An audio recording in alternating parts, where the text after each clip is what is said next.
Taxes. Picture this. Imagine you just had a hard month at work, slaving away flipping burgers at your local McDonald's.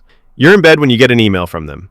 It says you've been paid $2,000, but your bank account only gets $1,456. You scroll down the stub. Federal income tax, state tax, Social Security, Medicare. This is the modern ritual of giving away a chunk of your money to invisible forces, and they expect you to say thank you. Here's the deal. Taxes are the cost of civilization. You pay, the government builds roads, funds schools, makes sure your favorite taco truck isn't infested with rats, and sends billion-dollar missiles to places you've never been. But there are different types of taxes. Income tax, which hits the money you make. Sales tax, which hits the money you spend. Capital gains tax, which hits the money your investments made while you were asleep. The government takes a little bit of every dollar. Nearly everyone also pays Social Security tax and Medicare tax. Basically, Social Security tax is like the government forcing you to save for your retirement. They force you to save money now, and you get it paid back to you over time when you retire. Medicare, however, is a health insurance tax that goes to supporting older people or people with serious health issues. Now comes filing your taxes. Oh boy, the government knows how much you owe, but it makes you guess. How cool. If you're right, no worries. But if you're wrong, you're cooked. When it comes to actually paying taxes, some people pay every few months. Some people pay yearly. And then there's those people that don't pay at all and end up in documentaries. I get that taxes are annoying, but it's not all bad. Countries with higher tax rates generally have a higher quality of life all round. Banks. So, you walk into a bank, hand the cashier your money, they count it, smile, and tell you it will be added to your account. You walk out and think, great, now it's sitting in a vault somewhere, being guarded by a dragon. But in reality, that money's already gone. Most people think of banks like a big safe with only one job, guarding people's money. But in reality, they are just a middleman or a matchmaker for financial transactions. When you deposited that $1,000, the bank took $900 of it and gave it to someone who wants to buy a jet ski. That system is called fractional reserve banking, which basically relies on the idea that they only actually need to keep a fraction of the money on hand because not everyone is going to show up at the same time asking to withdraw 100% of their account. That is, unless it's 2008, of course, when people lined up to withdraw the entirety of their account, which caused the entire system to crumble. Banks make money by lending your money at a higher interest rate than they are giving you. That's really it. You're the supply of money, and the person borrowing is the demand. The banks entice you to deposit your money because of a few reasons. It's much easier and more convenient to spend on a card or transfer than carrying around cash all the time. They are literally paying you to hold your money with them in the form of interest. It is much safer to keep your money in a bank than in a shoebox in your room. In the US, most banks are insured up to $250,000 per person, meaning no matter what, the government assures you that your money, up to $250K, is safe. Interest. Imagine you borrow $1,000. You have to pay back $1,280. Why? Because of interest. Interest is money's way of charging rent to exist in someone else's hands. When you borrow, interest is the price tag for using someone else's cash. When you lend or save, interest is the reward for being patient and boring. There are two main types. Simple interest is like, here's a flat fee, thanks for playing. Compound interest is, every dollar I gave you now has clones, and they also want rent. Let's say you owe 20% interest on a credit card. You miss a payment. Now your interest is earning interest. Soon, your $12 burrito turns into a $50 regret. On the flip side, investing at 7% annual compound interest, that's your money duplicating itself like a cheat code. $100 becomes $200, then $400.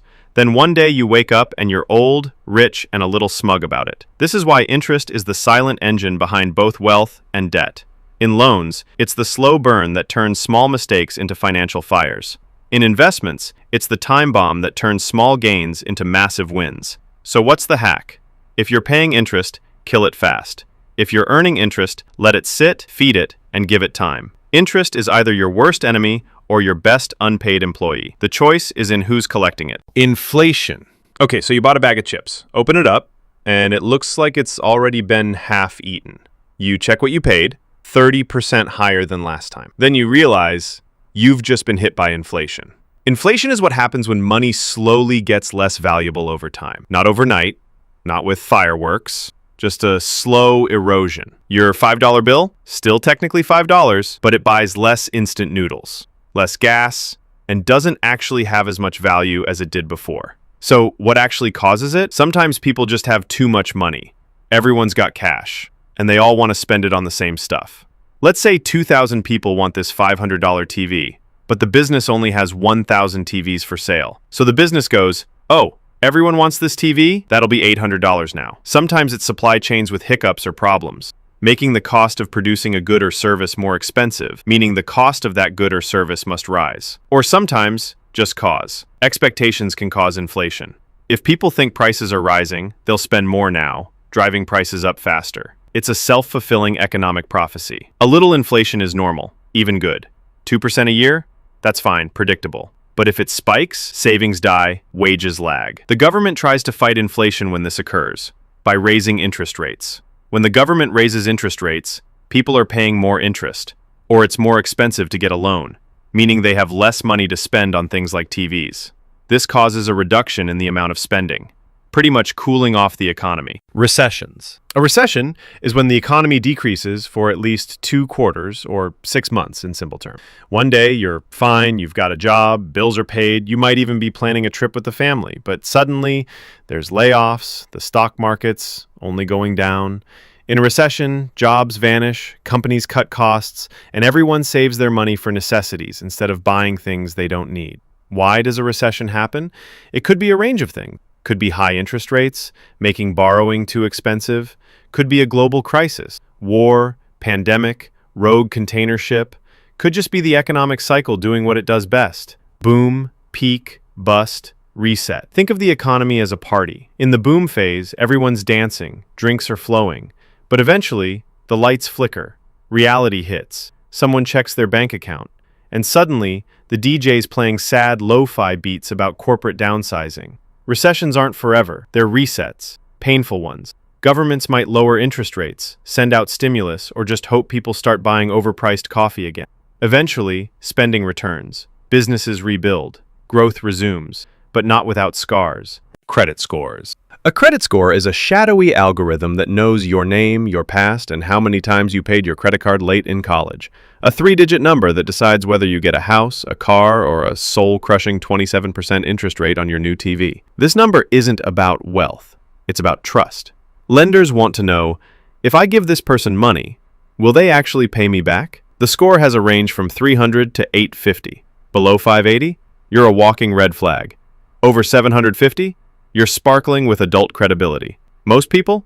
Stuck somewhere between 640 and 790. How is a credit score calculated? Payment history. Do you pay on time? This is the big one. Credit utilization. How much credit are you using versus how much you could? Credit age. How long you've had accounts. Credit mix. Cards, loans, mortgages. Variety helps. New credit. Too many recent applications? All of these things are the ways it is calculated. But to actually increase your score, you have to make the required payments on each of your loans before you enter the late period. If you enter the late period, your score decreases.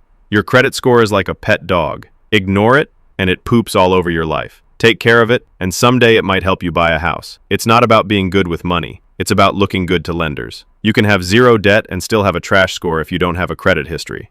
So yes, the game is rigged. But if you learn the rules, you can rig it back. Currency, or money. The weird part about currency and or money is that it's actually not real. Humans have developed money in order to make the world better. Money makes trading easier, makes it easier to build systems and to organize society. In saying that, there is no more legitimacy between a dollar bill and a Bitcoin. People believe a dollar bill has more legitimacy, and maybe it does, for now, but only because people believe it does. The same can be said for a dollar bill and a stick. The only reason a dollar bill can buy something, and a stick cannot, is the fact that we as a society have agreed that a dollar bill is worth something, while a stick is not. So how does money actually work? Well, the government prints it, the central banks regulate it, and everyday people trade it in exchange for goods and or services. The reason the banks have to regulate it is because if the government prints too much, then inflation kicks in, and everyone's money becomes monopoly money. If the banks make it so there is too little money, no one can afford to live. Currency, or money, is a social construct built on a shared belief and trust. Investing. So you know what inflation is now, and the best way to combat inflation, so your money doesn't become less valuable, is investing. Investing is what happens when your money stops sitting around and starts working for you. Instead of trading your time for money, you're trading money for more money. The problem is there is risk involved. What can you actually buy? Stocks. Tiny ownership slices of companies. If the company grows, your slice becomes more valuable.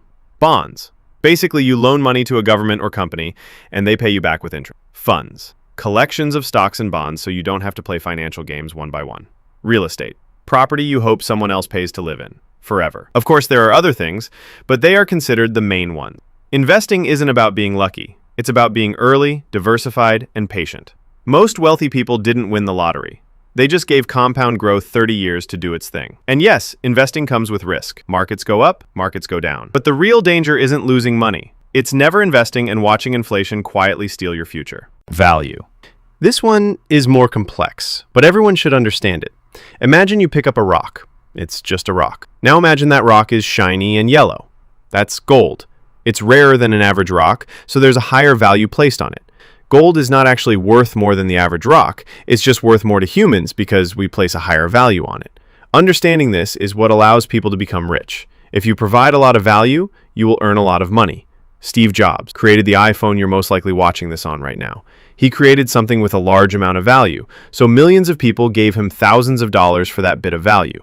It's the same reason that doctors and lawyers earn so much money. The value they provide is large, and people are willing to pay a large amount of money for their service. Value is the same reason Gucci or Louis Vuitton can sell the same handbag as Target, but charge 100 times the price. People perceive it as more valuable, so it is. If you can figure out how to create value, even if it's not real value, you can make a lot of money. Time. Time is the most valuable asset in the world. And the best part? Almost everyone starts with a lot of it. You probably have a lot of it left. But no one gets an unlimited supply. Most people work jobs where time is traded directly for money.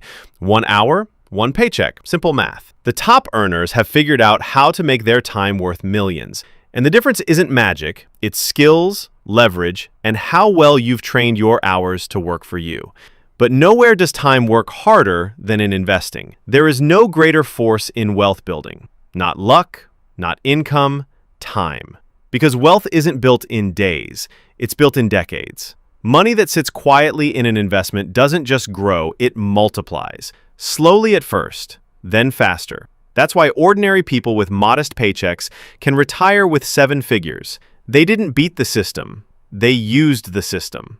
A little money, invested consistently, given enough time, becomes a lot of money.